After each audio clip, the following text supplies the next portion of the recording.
भेजवल बड़े भगवान बड़ी फुर्सत से तोहरा के बनावल बाड़े।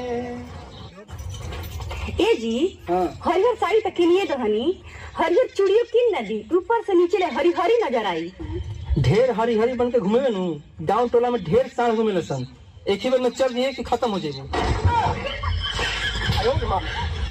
ए फगुनिया तो हमार जान है रे जान, तो को इतना चाहते हैं इतना चाहते हैं इतना चाहते हैं इतना चाहते हैं इतना चाहते हैं इतना चाहते हैं का बताएं, सीना चीर के दिखाएं बजरंग बली जैसा। बात दो गला मैंने तो सब मिलाऊं ना ऐसे हुआ मत।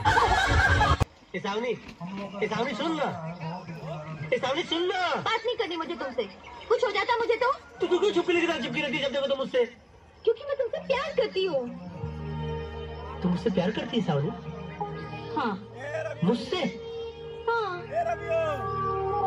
बहुत प्यार करती है? हाँ। सारी उम्र प्यार करती रहेगी? हाँ गंगा, जिंदगी भर करूंगी। शादी के बाद भी? तेरे पति को बुरा नहीं लगेगा? ये भगवान किस बुद्धि से पाला पड़ा है, मैं तुझसे शादी करूंगी गधे। काजल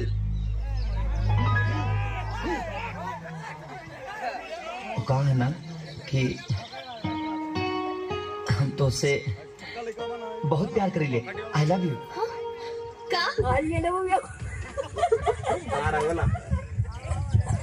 गारा बोला आई लव यू। का कहला हा? तुमसे प्यार ना करे लू? प्यार और हम तोहरा से? तोहर दिमाग खराब आका?